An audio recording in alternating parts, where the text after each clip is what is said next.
la structure urbaine. Mais avant tout, ce que j'ai voulu et décidé de faire ce soir pour ma présentation, c'est vraiment d'essayer de m'inscrire pas tellement du côté d'un discours urbaniste, mais beaucoup plus du côté de la discipline de laquelle je viens, qui sont les arts visuels. Donc je vais tout de suite commencer à rentrer dans le détail en faisant un détour par une œuvre que je trouve assez fondamentale et intéressante pour les arts visuels, qui se situe dans les années 60 et qui est une œuvre pas du tout photographique, mais picturale. Donc ce qu'on voit ici est une peinture qui s'appelle une peinture de bande de Frank Stella, qui est un peintre qui a commencé à s'apparaître dans les années 50-60. Et cette œuvre-ci, plutôt cette série d'œuvres qu'il a produites à partir de ce qu'il a appelé les strike paintings, les bandes de peinture, est une réflexion sur la matérialité même de la peinture et sur les outils du peintre pour produire des représentations. Donc, à quoi consiste la peinture, ou plutôt à quoi consiste le côté provocateur de cette œuvre à l'époque où elle a été créée, c'est qu'il y a un côté complètement mécanique et procédural dans sa construction, au sens où l'artiste a décidé d'appliquer juste un motif de bande avec de l'épaisseur du pinceau, et donc il a peint le tableau au complet avec le motif qu'on voit, qui est une bande qui se croise à 90 degrés. Cette réflexion l'a poussé un peu plus loin, donc c'est une réflexion d'un côté sur la matérialité de la peinture, sur le canevas comme lieu d'inscription du geste de l'artiste, mais aussi une réflexion sur qu'est-ce que c'est un objet visuel. Bien sûr, ça se situe complètement du côté de l'art abstrait et de la peinture géométrique, mais en même temps, ce qui m'intéressait, et ce qui je trouve assez différent d'une certaine manière avec la photographie, est que dans la peinture, il y a toute une plasticité que souvent, quand on pense en termes de photographie, on pense uniquement en termes de l'opticalité de l'image, on pense en termes de cette transitivité, ou plutôt cette presque invisibilité de la photographie qui traduit ce en face de quoi on est, alors qu'avec la peinture, il y a un éventail beaucoup plus large de possibilités exactement de rendre sa propre pratique plastique. Ici, c'est ce qui vient après les strike paintings, toujours de Frank Stella, qui s'appelle cette fois-ci les shaped canvases, c'est-à-dire que les canvas qui ont une forme. Et ce qu'il a fait, c'est qu'il a poussé un peu plus loin sa réflexion à partir de la peinture de bande, au sens où, cette fois-ci, le motif visuel, le motif qu'il est en train d'appliquer d'une manière mécanique presque, réduit ou carrément programme aussi la forme du canevas lui-même. Et ce qu'on voit ici, c'est une peinture, mais au lieu que ça soit une peinture dans un format carré ou rectangulaire, comme on a l'habitude de le voir, c'est une peinture où le motif est en train de commander exactement les rebords et la forme même du canevas. Ce que la procédure fait, elle élabore un motif qui est en train de se dédoubler et de se élargir sur la surface, mais en même temps, c'est peut-être le seul élément qui n'est pas déterminé, c'est la question de l'échelle, au sens où cette peinture, une fois qu'on a commencé à la faire, elle peut s'étendre infiniment. Et voilà une présentation toujours de la même œuvre. Donc, si je vous montre cette œuvre, c'était comme je viens de l'expliquer brièvement, c'est toute cette question de la plasticité et d'essayer de voir s'il y a une plasticité de la photographie pour un artiste, en quoi elle peut consister. Et aussi, ce qui est intéressant, étant donné que cette œuvre est marquante pour ce qu'on appelle le minimalisme en art, c'est que, comme je disais, c'est une œuvre en peinture, mais en même temps, il y a un certain nombre d'artistes qui m'intéressent particulièrement, et plus tard je reviendrai sur quelques exemples, qui ont abordé aussi la pratique de la photographie, mais cette fois-ci, encore une fois, la peinture dans le milieu des arts et non pas la photographie documentaire ou urbaine, qui ont aussi utilisé un certain nombre de procédures. Et ce qui est aussi assez particulier, c'est que toujours ces pratiques sont en lien avec la trame urbaine, avec la ville, avec l'évolution même des espaces urbains de cette période assez particulière qui est le passage du monde industriel au monde post-industriel. Donc, voilà le premier projet avec lequel je commence ma présentation et qui est d'une certaine manière le point de départ du projet que je présente dans les galeries. C'est un projet qui s'appelle les parcs de stationnement, Parking Works. Et c'est un projet qui est vraiment très simple au sens où ce que j'ai fait, c'est plutôt ce que j'ai découvert à un moment, c'est un parc de stationnement qui comporte cette structure d'orientation pour les gens qui cherchent leur voiture, de pouvoir s'orienter. Et ce qui m'a frappé, c'est que, étant donné que cette même période, j'étais en train de faire moi-même de la photographie, et que chacun de ces côtés, chacun de ces cubes fonctionnait d'une certaine manière comme une forme de caméra photographique, au sens où une caméra photographique, qu'est-ce qu'elle fait une fois qu'on la pointe dans une direction, elle prend l'image de ce qu'il y a en face d'elle. Ici, ces cubes, ils fonctionnaient d'une manière assez similaire, mais au lieu qu'il y ait une possibilité de renouveler ou de déplacer déplacer la caméra à chaque fois pour prendre une nouvelle image. Ici, tous les points de vue, plutôt toutes les images possibles, étaient prédéterminés par les gens qui ont construit le parc de stationnement et qui ont pensé aussi à sa fonctionnalité, c'est-à-dire quels sont les gens, comment ils utilisent le parc de stationnement pour circuler, parce qu'aussi il faut voir que ce type d'orientation, elle est vraiment transitive et aussi qu'elle n'est pas faite pour qu'on se retrouve en tant qu'être humain, qui vont dans ces lieux, parce que finalement on y va rarement par le plaisir, mais finalement c'est fait pour les gens qui sont en train de chercher leur voiture. Quand on y arrive en voiture, on n'a pas vraiment besoin de ce numéro parce que finalement il ne nous sert à rien, mais il nous sert une fois qu'on sort, ou plutôt quand on va retrouver la voiture, pour faire la connexion. Donc finalement, c'est des opérateurs qui permettent de connecter l'humain avec la chose qu'il est en train de chercher dans un paysage qui est ordonné. Donc je vous montre quelques images qui sont toujours de la même série et du même parc de stationnement. Donc comme je disais, c'est un projet que j'ai commencé à Toronto, au sens où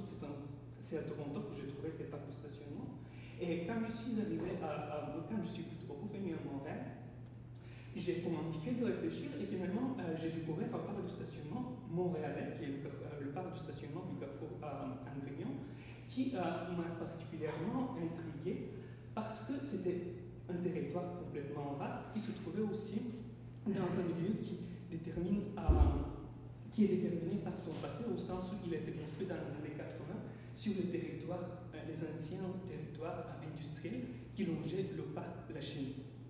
Et finalement, c'est dans ces endroits où il y avait un passé industriel qu'une partie de la banlieue montréalaise a commencé à se constituer. Donc, le lieu en particulier, pourquoi il m'a intrigué, ceci est une vue aérienne de ce centre commercial, et que comme vous voyez, j'ai mis des petits numéros, c'est une image, on commence avec le numéro 1, on fait le tour, et finalement on fait le tour jusqu'au 32, ensuite il y a 32 numéros qui encerclent complètement le centre commercial. Donc j'ai décidé de faire une forme de machine optique qui est en train de circuler, ou plutôt qui est en train de calculer et de montrer les différentes variabilités, les différentes variations qui sont derrière toute cette vue que j'évoquais tout à l'heure avec le système de relation d'un parc de stationnement. Ceci a produit une installation vidéo dans laquelle j'ai décidé de filmer pendant 24 heures, en commençant par un numéro, en faisant le tour complet en 24 heures, donc de filmer les 4 côtés à chaque fois, de faire tous les numéros, mais je les ai filmés cette fois-ci, non pas en image fixe, mais en image vidéo, ce qui me permet d'avoir une dimension temporelle que la photographie n'a pas et qui me paraît intéresser particulièrement. Donc ce que j'ai fait finalement, c'est de reconstruire après, à partir de montage que j'avais préparé, un espace, plus ou moins comme celui-ci, c'est-à-dire un espace architectural de forme carrée, dans lequel il y avait les 4 projections de 4 côtés d'un même photo. Et en même temps, étant donné pour introduire le concept de temporalité, chacun de ces espaces, ici je vous montre une des bandes, et fait tout le temps le passage de l'un à l'autre par un fondu enchaîné. Et ici c'est exactement le point de vue, ou plutôt le point qui m'a intéressé, c'est-à-dire le passage qui ferme la boucle qui est du 32 au numéro 1.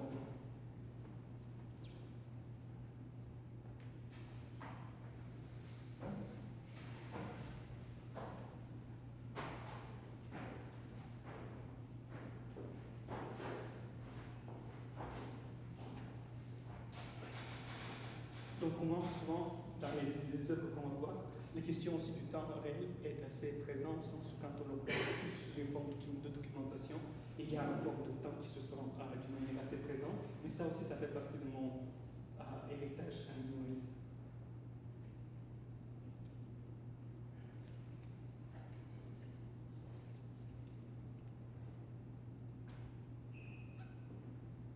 Donc ici, le numéro infini.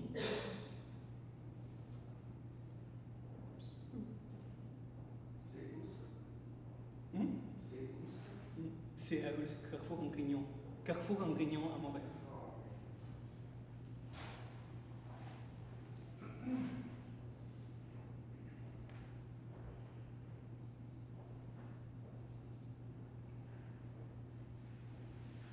Donc pendant que l'image roule, je vais expliquer aussi ou revenir un peu sur la question de la spatialisation qui est un élément assez important dans mon propre travail parce qu'il introduit un principe géométrique à l'intérieur de l'organisation entre image optique et photographie. Donc, comme je disais, vous pouvez vous imaginer qu'on est dans l'installation. Ici, il y a cette projection, mais sur les 3 autres murs, il y a 3 autres projections. Et ce qui est assez intéressant, c'est que quand on est en face de cette image, comme vous voulez, dans votre image, il y a une autre projection qui est filmée du point de vue en face, derrière le bouton, qu'on est en train d'observer. Donc finalement, l'espace dans lequel se trouvait le spectateur, il était quadruplement retourné, au sens où on se retrouvait au centre avec l'idée d'avoir une forme de vue panoptique, c'est-à-dire de maîtriser l'espace. Mais finalement, exactement parce qu'on était en face d'une image projective, on était en face finalement d'être 4 fois à l'extérieur de l'espace où on était, d'une manière conceptuelle ou d'une manière rationnelle. Donc ce principe est assez intéressant parce que d'une certaine manière il permet, mais bon ça c'est juste une parenthèse, de retourner vers le modèle de représentation systémique qui est celui de la perspective synthétique d'Alberti, au sens où dans la perspective synthétique d'Alberti, qui n'est pas du tout un objet optique mais un objet synthétique, finalement le réalisme dans l'image elle est construite par un calcul géométrique dans lequel il y a 2 projections 90 degrés qui sont en train de produire les 2 profondeurs qui vont permettre de produire une image réaliste. Et surtout dans le modèle de Alberti, le réalisme, ou plutôt l'utilisation de la géométrie, lui permet de construire un espace visuel bidimensionnel, mais qui représente un espace en profondeur, lui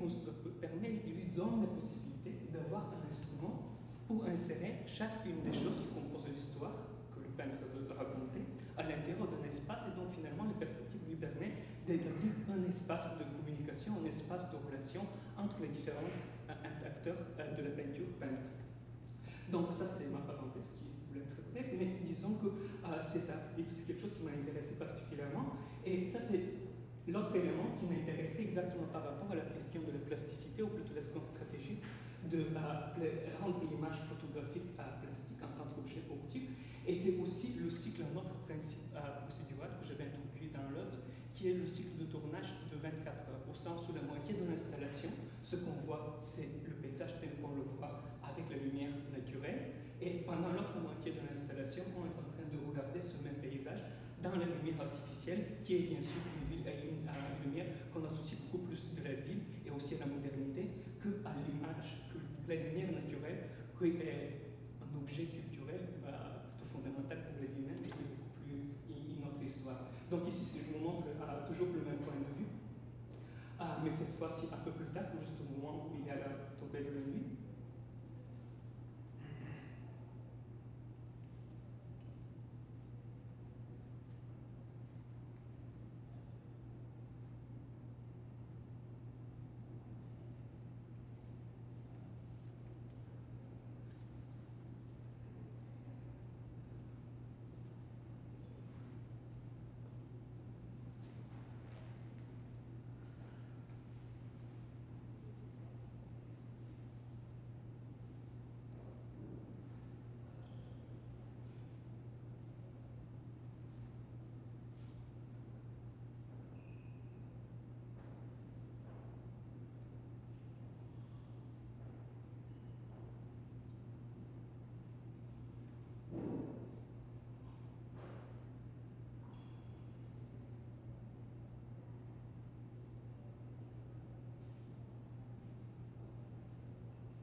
Donc encore une fois, ici vous regardez l'image frontalement dans un espace, dans une relation fixe, mais l'idée de l'installation était vraiment qu'on pouvait circuler et qu'on n'avait pas arrêté véritablement tant le spectateur d'un point de vue idéal.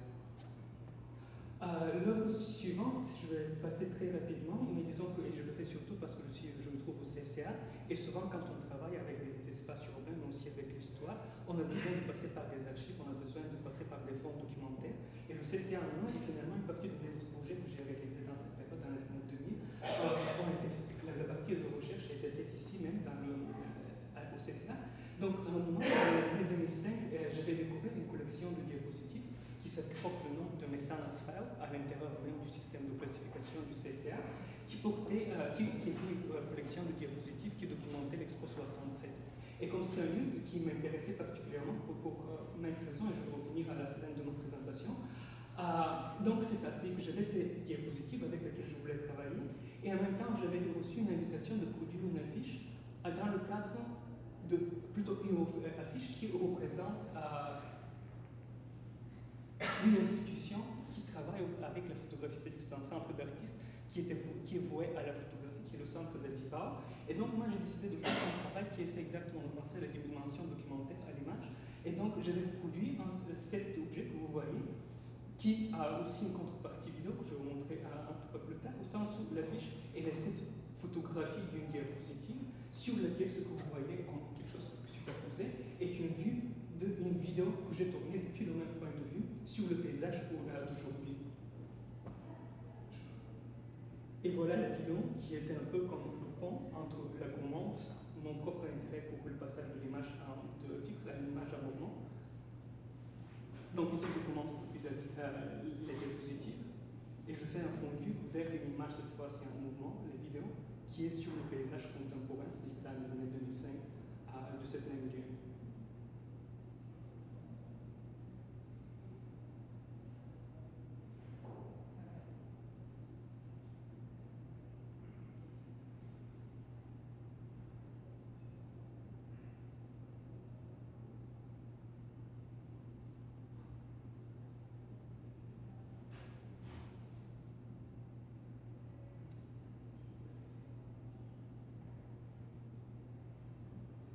Donc je ne sais pas si vous avez remarqué, mais ce qui m'intéressait particulièrement dans la réalisation de ce plan séquence était la relation entre mouvement et objets qui sont fichés dans l'espace, au sens où on est en train de regarder au début une image d'un fleuve qui est fixe, étant donné que c'est une image photographique, mais ensuite on passe dans une image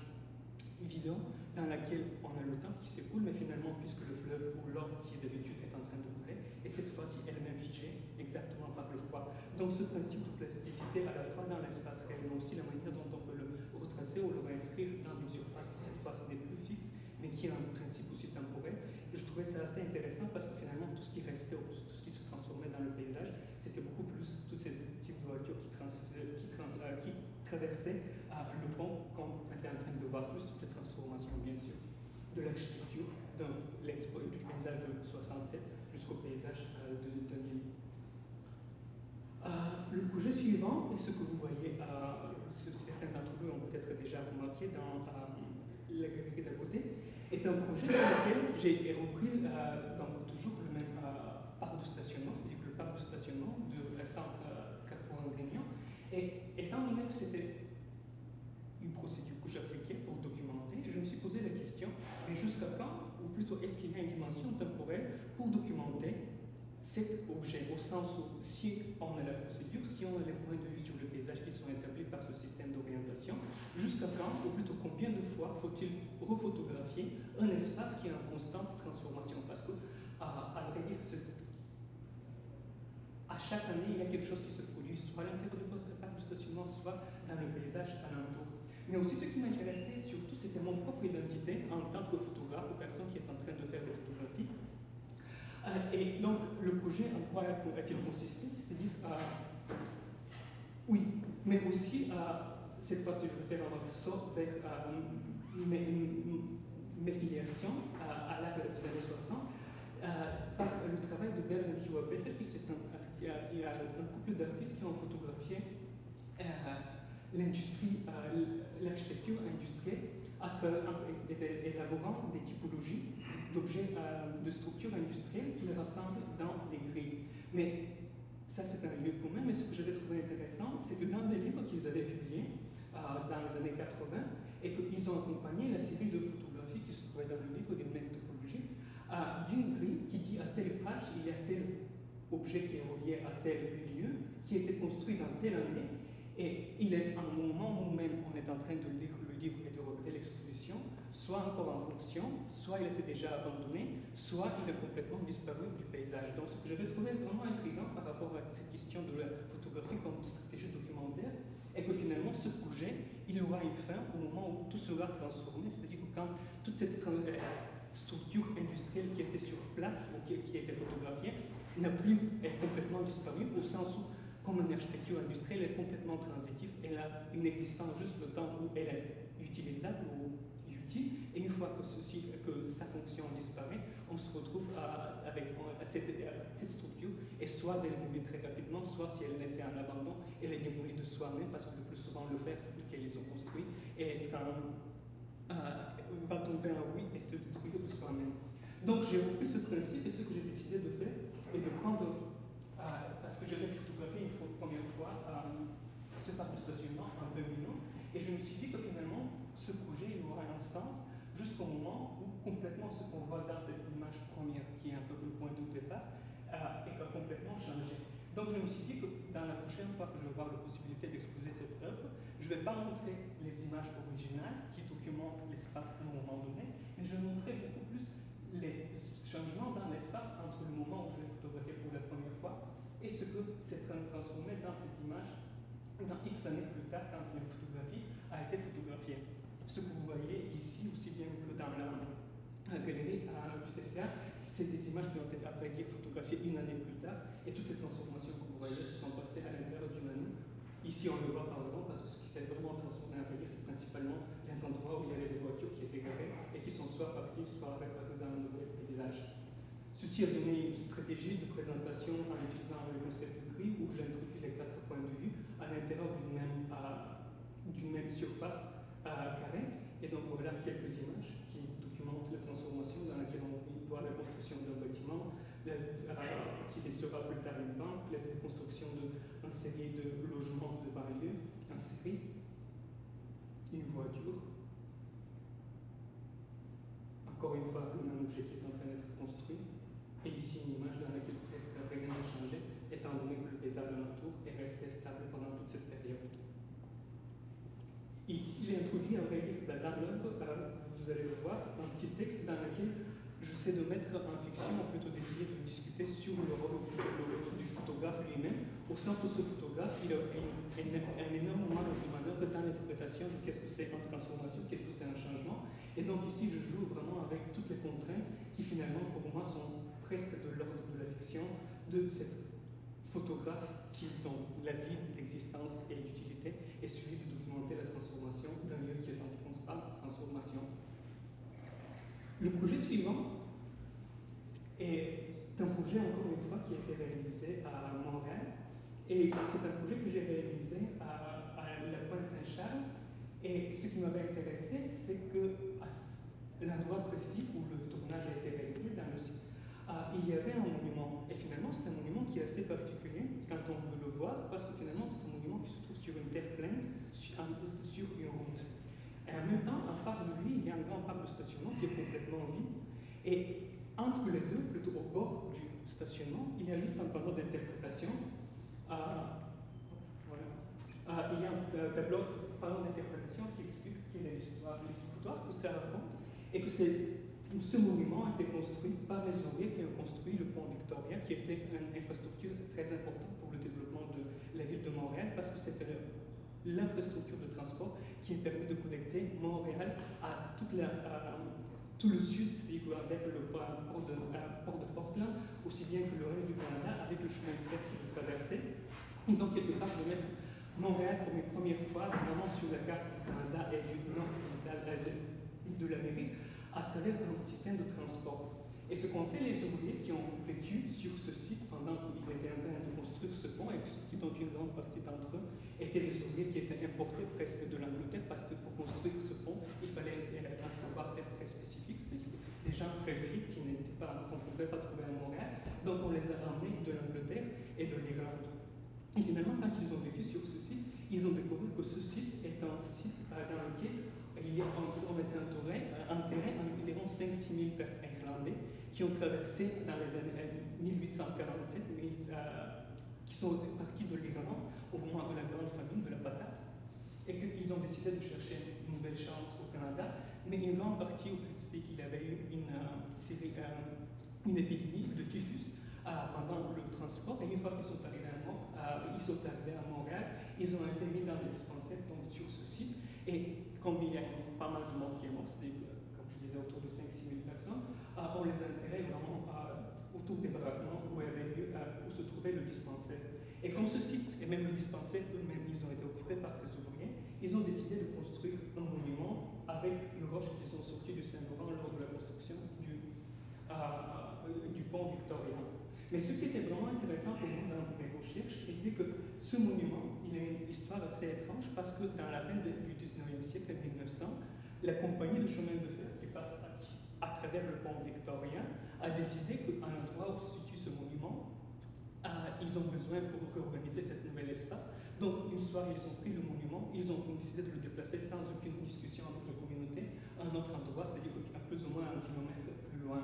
Ceci a soulevé une tollée. Il y a eu pendant 12 ans des discussions entre les différentes parties, jusqu'au moment où le monument a été retourné sur place. Et donc, finalement, une fois qu'il était retourné sur place, il y avait une autre type d'entente dans laquelle le terre qui était attribué au monument était pris en charge par la compagnie de chemin de fer, mais aussi le monument lui-même a été déplacé à une quinzaine, vingtaine de mètres plus à l'est, exactement parce que l'endroit où il était au début n'était plus accessible. Donc, toute cette question de l'endroit d'un monument, qui est quand même une question assez importante en art visuel, parce qu'en grande partie de la question du monument s'intéresse vraiment à le lieu où est inscrit une histoire, la représentation d'une histoire, est devenue pour moi une forme de réflexion. Et ce que je trouvais vraiment intéressant, que finalement, et l'autre histoire qui était cette fois-ci dans les années 60, est qu'au moment de la construction de l'Expo 67, on avait décidé de construire l'autostade, encore une fois dans les mêmes environs, mais les gens qui ont décidé de faire l'aménagement de cet espace, ils ont décidé exactement pour ne pas soulever le même problème, de laisser le monument au même endroit, et finalement ils ont décidé de construire un terre-plein à cet endroit, exactement, non pas comme un objet fonctionnel, mais beaucoup plus pour laisser le monument à cet endroit. Donc, à partir de ces éléments, mais aussi à travers une œuvre que je trouve vraiment intéressante, qui est une œuvre toujours faite dans les années 60, par un artiste qui s'appelle De Gossuble. C'est une œuvre dans laquelle il s'est baladé avec un appareil photographique pendant une dizaine de minutes dans cette journée. Et chaque fois qu'il a entendu le chant d'un oiseau, il a braqué la caméra dans cette direction, pris une photographie, marché la distance, dans cette distance, jusqu'au moment où il a entendu un autre chant d'oiseau, il a changé d'orientation, il a pris une nouvelle photographie. Donc finalement, ce que j'aime beaucoup dans cette œuvre, c'est cette forme de vision anonyme qui est produite avec une caméra photographique qui est complètement aveugle, au sens où la personne qui est en train de manipuler la caméra, elle n'a pas de vision, mais elle a juste deux oreilles qui lui permettent de se situer, elle a deux jambes et des mains pour pouvoir tenir la caméra et pour se déplacer, mais disons que la manière dont elle constitue la vision, elle est faite d'une manière complètement aveugle. Et donc, c'était aussi une forme de manière pour moi de réfléchir sur comment peut-on produire une vision sur un événement qui, à la fois, a pris lieu à cet endroit, à la fois cet endroit est un lieu de croisement de gens qui sont venus par des moyens de transport différents, un monument qui a été aussi déplacé par rapport avec la technologie qui lui a donné naissance. Donc, ce que j'ai décidé de faire est de faire comme un projet, c'est-à-dire un projet pour un panorama, étant donné que le panorama est une autre structure ou une forme d'encodage de la représentation historique, qui est une vue à 360 degrés et pour laquelle est construite une architecture spéciale et dans laquelle souvent on construit au endroit où il y a par exemple une bataille importante, et puisqu'il y a cette possibilité de représentation circulaire, on est en train de raconter les différents moments de l'histoire sur les différentes à 360 degrés. Donc finalement, avec mon idée que le projet que je fais est un panorama qui est fragmenté et que finalement je suis en train de faire un panorama plus ou moins autour de cet monument, et je suis en train de photographier aujourd'hui cet espace banal, mais qui est lié aussi bien à l'histoire des Irlandais que des transports, que de l'histoire de Montréal. Donc j'ai décidé finalement de construire un carré, mais ce qui m'intéressait était aussi que finalement, pour pouvoir voir ce monument, il y a une forme de possibilité aujourd'hui, étant donné qu'il est coincé entre les différentes routes qui l'observent. Donc finalement, je ne pouvais pas véritablement avoir un point de vue autour ou à partir de lui, mais j'ai décidé de projeter cet espace à l'intérieur du stationnement, qui était le point de vue finalement depuis lequel les Irlandais qui vont à cet endroit peuvent finalement commémorer cet événement. Ce que j'ai décidé de faire, c'est donc de construire un carré et avec une caméra de circuler sur le trajectoire en faisant 4 travelling qui correspondent à chaque côté et 4 panoramiques, exactement les 4 panoramiques qui fragmentent le panorama à l'entour. Et une fois que le tour a été fait, disons, avec la caméra qui était orientée soit à l'intérieur, soit à l'extérieur, au moment où on passe le plus près du monument, la caméra se retourne et elle photographie le point de vue inverse de ce qu'il a fait. Et pour moi, ces deux points de vue étaient l'un qui encerclait l'intérieur, qui filmait l'intérieur du carré, et l'autre était une continuité d'une caméra qui est en train de photographier, de filmer le carré inverse, c'est le carré qui se trouve autour du monument lui-même. voilà ce que ça donne plus ou moins. J'ai choisi une séquence assez brève, mais dans laquelle on voit aussi le train finalement.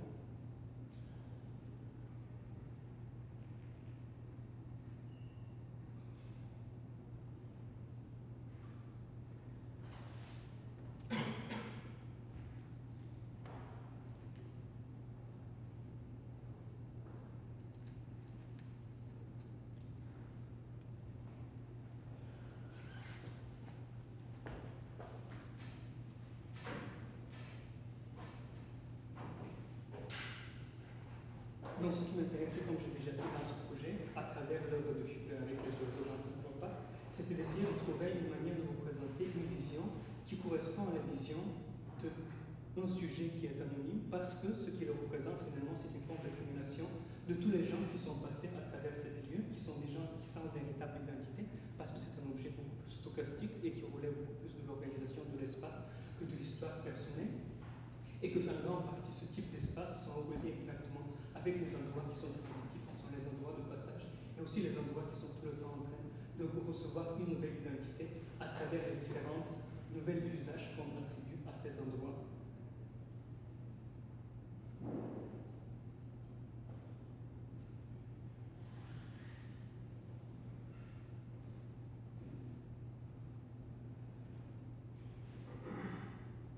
Ok, donc le projet suivant, très rapidement, il s'agit d'un projet qui a été réalisé en Allemagne, encore une fois un endroit historique d'une certaine manière, mais encore une fois qui est lié avec une histoire qui est reliée à l'histoire du transport. C'est-à-dire que c'est un projet qui a été réalisé à partir de l'endroit en 1933. Adolf Hitler a relancé le projet du Reichsautobahn, ce qu'aujourd'hui est connu sur le nom de l'autobahn allemand, qui est une infrastructure assez importante, assez impressionnante. Donc, ils ont commencé à partir de l'endroit de tournage de l'autobahn. Et ce qui était aussi intéressant pour moi est que cet objet, l'endroit où a commencé la construction, est aussi aujourd'hui,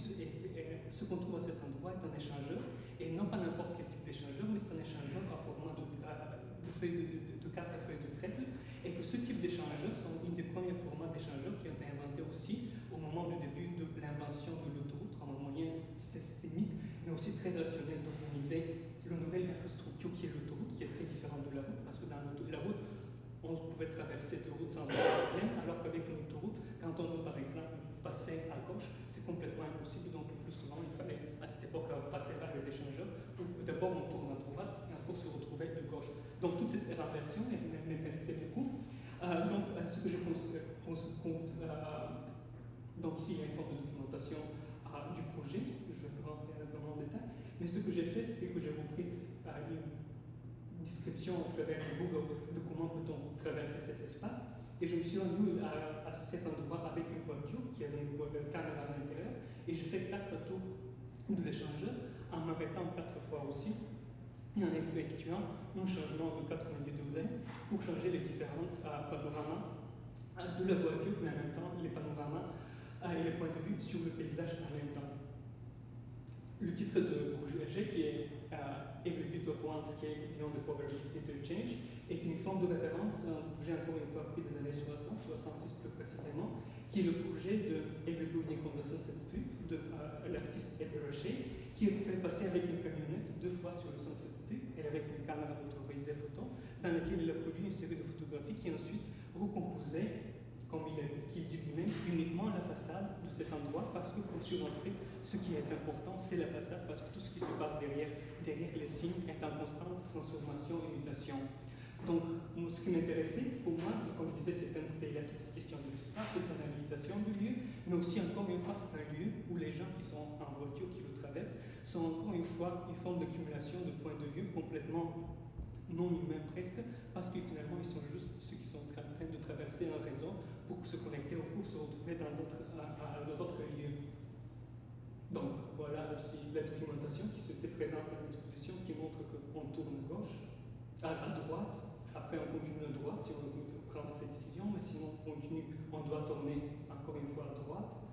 Ensuite, ce qui était à droite ici va être tout droit, il y a une nouvelle direction qui apparaît vers la droite, on la prend, après encore une fois quand on fait c'est tout droit, on continue, et ainsi de suite. Et la dernière, il n'y avait pas de panneau, mais en même temps, il y avait ces voitures qui étaient sur un camion qui était en train de le transporter. Et c'était vraiment un hasard de prise de vue. Quand je circulais, je prenais la photo, mais je trouvais ça assez intéressant et révélateur, exactement par rapport à quel concept de transportation. Donc, ce que j'ai présenté finalement, c'est à l'installation vidéo, la série de photographies et une série d'images photographiques qui étaient des photographies avec lesquelles j'essayais de documenter finalement la présence ou plutôt l'identité photographique de ce lieu, parce que finalement, comme c'est un lieu de transition, un lieu qui n'a pas véritablement histoire, à l'exception de l'événement de l'ouverture du rail certainement par Hitler en 1933, finalement, on peut le retrouver vraiment par la documentation soit de la nouveauté, de l'échangeur qui était construit en 1956, et c'est une image de 1956 qui montre exactement quelqu'un qui s'est arrêté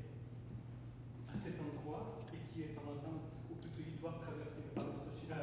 l'échangeur, mais où on voit les deux personnes qui sont sorties de voiture en train de calculer quelle va être la manœuvre, parce que peut-être aujourd'hui on est habitué à ce type d'infrastructure, mais à cette époque c'était quand même un peu compliqué de s'imaginer qu'il faut aller à gauche alors qu'on doit tourner à droite, et encore plus si on doit faire d'autres types de mouvements. Et voilà aussi l'autre système de documentation de cet endroit par un photographe qui a documenté l'activité de ce qui se passe à côté, parce qu'à côté il y a aussi l'aéroport de Francfort et que ce n'est pas un hasard qu'il y a un interchangeur exactement à côté, mais aussi cet aéroport qui est très vieux et qui date toujours de la même époque des années 30, dans laquelle il y a un dirigeable et il y a aussi toute la documentation de la construction de l'aéroport. Et ici il y a une image que j'aime particulièrement parce que c'est une image de l'archive de la ville de Francfort, dans laquelle il y a une coupure de journal qui a été faite dans les années 60-70, dans laquelle on commémore l'ouverture du 21 mars 1934, l'ouverture du chantier, c'est-à-dire de ce énorme réseau de construction qui était l'autobahn, et la personne de l'archive a fait une correction en distinctif. Pas du tout. Cette image a été prise, non pas du tout à München en 1933, mais en 1934, mais en 1933, au 21 septembre, quand Hitler a été pas Montréal, mais quand il a été à Francfort. Parce que finalement, ce qu'a fait Hitler une fois qu'il est venu au pouvoir, il a lancé ce projet de construction en segments dans les différentes parties de l'Allemagne comme un projet de relance, exactement pour combattre le chômage qui s'initiait en Allemagne après la crise et aussi les réparations qu'ils ont dû payer après la Première Guerre mondiale. Et voilà aussi encore une photographie des années 30 dans laquelle on a commémoré l'endroit où a commencé la construction de l'autobahn. Et voilà ici, juste brièvement, pour vous montrer de quoi ça a donné l'installation. J'aimais aussi cette idée que je transfère dans l'espace de la galerie, l'espace où on est en train de voir des œuvres d'art, un dispositif qui n'est pas véritablement placé, mais qui est en train de circuler autour de soi-même, qui est cette installation avec 4 écrans, qui schématise une voiture. Parce que si on voit que la perspective et le mouvement est dans une direction,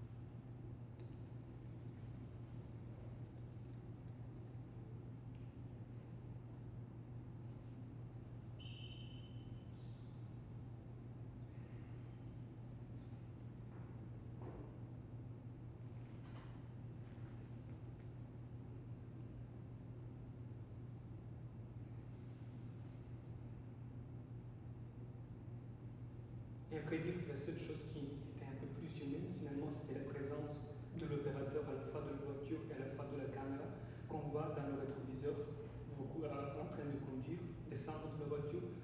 éventuellement manipuler la caméra parce qu'il sort de cadre, et après revenir au place du chauffeur et repartir. Ce que vous voyez, étant donné que le projet est fait avec une seule caméra, c'est aussi une réflexion sur la plasticité de l'image, cette fois-ci vidéographique, au sens où, étant donné que chaque des perspectives a été tournée dans une temporalité différente, pour créer cet espace unitaire de la voiture qui imite l'espace de la caméra, il fallait aussi synchroniser les moments où il y avait des mouvements, principalement de mouvements de virage, pour créer l'illusion de l'unité de cette voiture, d'une seule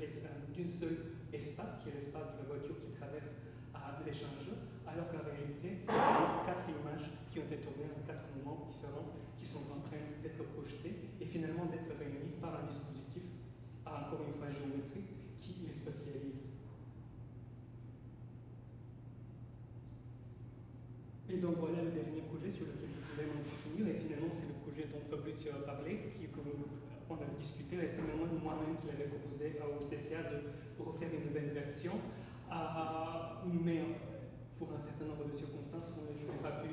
le faire. Mais disons que c'est un projet dont le nom est la silhouette de Montréal et le paysage en contre-champ filmé depuis la cité du Havre. Donc pour ceux qui sont de Montréal, qui connaissent un peu l'histoire, vous savez que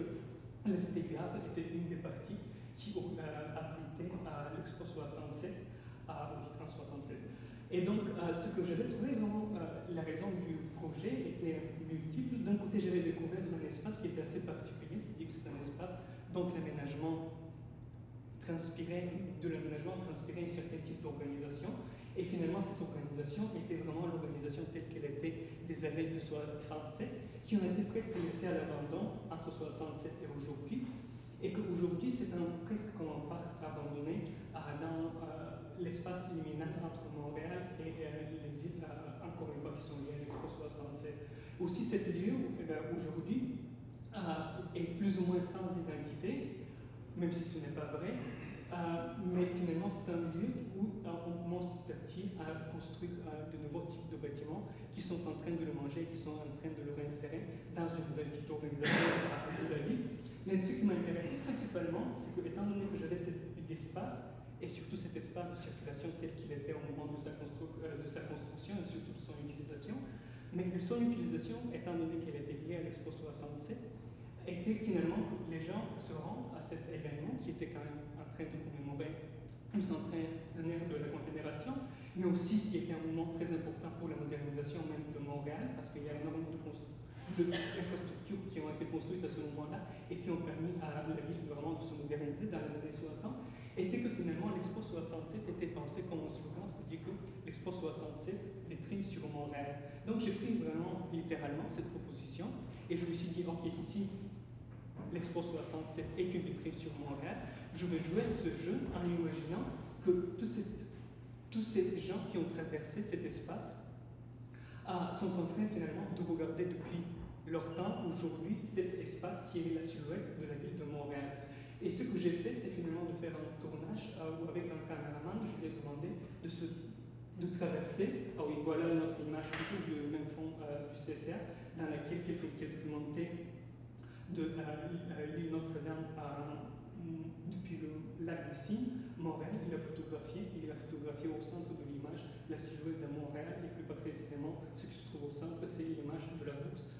du bâtiment de la bourse. Et c'est ce qui m'a fait penser aussi, ce que j'ai demandé à mon caméraman, c'est-à-dire de se traverser tous les allées qui sont encore sur place, sur la cité du Havre, mais non pas en cherchant quelque chose de spécifique dans l'espace, mais en se comportant d'une manière complètement aveugle, c'est que de chercher dans son viseur, qui était finalement pas dans la caméra, mais devant lui, de tenir ce point, ce qui était le point du bâtiment de la bourse. Oui, voilà aussi une image, encore une fois, par rapport à cette idée de l'orientation et de circulation de l'espace, c'est que c'est un vestige qui existe peut-être encore aujourd'hui, qui a été photographié il y a quelques années, sur le même site, qui était un repère qui dit que par ici il y a ceci, par cela il y a cela. Et voilà aussi une image de ce site à l'époque, qui est récupérée sur Internet. Et voilà l'image, une des images du tournage lui-même, où finalement le caméraman est en train de circuler dans l'espace, mais comme je disais, il est non seulement en train de regarder, et parfois non pas de regarder, mais carrément de s'imaginer où peut être le tour de la bourse, parce que finalement, parfois quand il y a des arbres, il faut qu'il se invente le point de vue de son propre corps pour qu'il puisse traverser cet espace, parce qu'aussi d'utiliser un système qui s'appelle le Steadicam, qui permet souvent, quand on est en train de filmer une figure humaine qui est en train de se déplacer dans le paysage, on est en train de la suivre pour produire un point de vue subjectif sur cette figure et quelque part de fictionnaliser le caractère. Et moi, ce que j'avais fait, c'est qu'en plus de la caméra qui permettait de filmer quelque part le programme de l'Expo 67, mais un peu à l'inverse, j'avais fixé une autre caméra qui roulait à 180 degrés en arrière et qui était en train voilà une image de l'arrière. Ici, il y a une installation. Donc, une image qui documente le contre-champ de ce que voit la personne qui regarde toujours et qui est fixée la silhouette de Montréal. Et ce que j'ai décidé de faire donc, au tournage, c'était vraiment d'essayer de créer une forme d'horizon qui est presque de l'ordre d'un automatisme de distribution, au sens où chaque allée était photographiée, filmée une fois à l'aller, une fois au retour. Et idéalement, mais je n'ai pas eu les moyens de le faire à cette époque-là, je voulais faire avoir vraiment un programme qui joue au hasard à chaque fois qu'on se retrouve à la fin d'une allée, c'est-à-dire à une certaine intersection, de partir soit à gauche, soit à droite, parce que finalement, il n'y avait pas de point de vue, il n'y avait pas de possibilité idéale aujourd'hui de traverser cet espace. Et l'autre chose qui m'intéressait, au moment de la spatialisation, est que je voulais avoir les deux projections qui se faisaient face à face, mais en même temps, je ne voulais pas qu'ils soient visibles d'un seul coup. Et finalement, je l'ai construit un mur qui coupe l'espace en deux. Et ce que vous voyez ici, c'est un fond de collage des deux points de vue. Depuis la porte de la galerie où l'installation était présentée, parce que pour moi, c'était quelque part à la limite de l'espace de la galerie comme espace de représentation qu'on pourrait véritablement voir le projet en lui-même, c'est-à-dire d'un côté la silhouette de Montréal, de l'autre côté le contre-champ. Donc quelque part, il y avait aussi une forme de réflexion sur la place de spectateurs à l'intérieur d'un dispositif de vision qui est en train d'occuper l'espace, mais en même temps qui est une forme de représentation, c'est-à-dire une forme de déplacement de l'espace réel dans un autre espace. Donc voilà, c'était plus ou moins ça, la circulation, les rapports entre les différents sites, comme je disais, à la fois reliés à l'histoire des transports, mais qui parfois sont à la fois à Montréal, mais à la fois dans d'autres lieux dans le monde occidental principalement, mais aussi des lieux en tant que lieu de transport, mais cette fois c'est beaucoup plus de la culture, qui peuvent être aussi comme des lieux ou plutôt des événements de l'ordre de l'ouverture de l'autobahn ou de l'Expo 67 et aussi tous les autres événements d'urgence qui peuvent être existés, qui peuvent inscrire différents lieux dans différents types de